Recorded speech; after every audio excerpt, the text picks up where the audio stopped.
మనం ఈరోజు ఎస్పి బాలసుబ్రహ్మణ్యం గారి జయంతి సందర్భంగా వారి గురించి విందాం.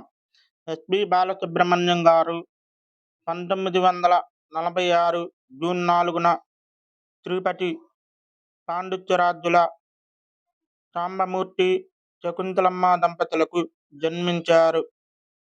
సినీ నేపథ్య గాయకుడు, సంగీత దర్శకుడు, నటుడు, టెలివిజన్ వ్యాఖ్యాత.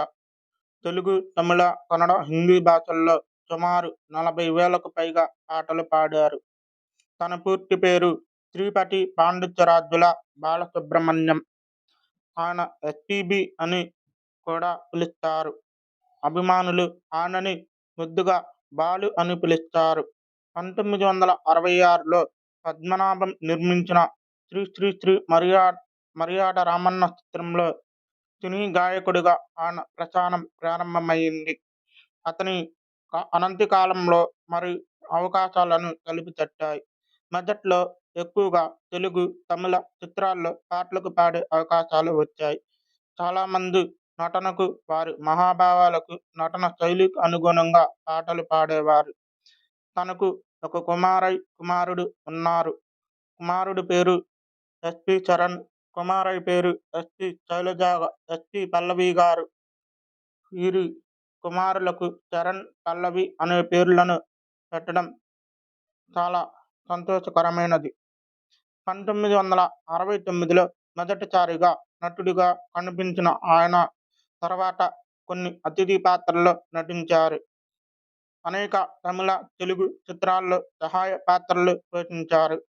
ప్రేమ, ప్రేమికుడు, పవిత్ర బంధం, ఆరో ప్రాణం, రక్షకుడు, దీర్ఘ సుమంగళి భవ అని మొదలైన సినిమాలను ఆయన నటించారు.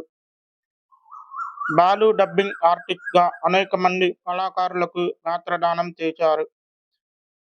కమల్ హాసన్, రజనీకాంత్, సల్మాన్ ఖాన్, విష్ణువర్ధని, జమినీ గణేష్, గిరీష్ కర్నాడ్, అర్జున్ నగ్నేష్, రఘువరన్ లాంటి తమిళ లాంటి వారికి గాత్రదానం చేశారు.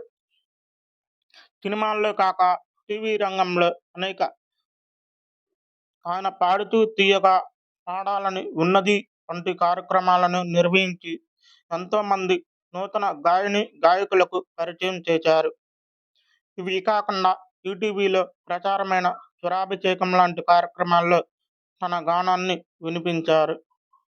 తన సేవలను గుర్తించి కేంద్ర ప్రభుత్వం నుంచి 2001 సంవత్సరంలో పద్మశ్రీ పురస్కారాన్ని, 2011 సంవత్సరంలో పద్మవిభూషణ్ పురస్కారాన్ని అందుకున్నారు.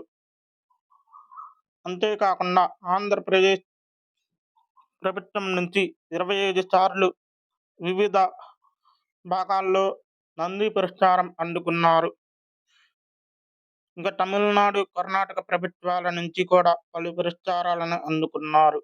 2021 సంవత్సరంలో మరణానంతరం కేంద్ర ప్రభుత్వం బాలు గారికి పద్మశ్రీ పురస్కారాన్ని ప్రకటించింది. తను ఈనాడు మన మధ్య లేకపోవడం బాధాకరమైనటువంటి విషయం.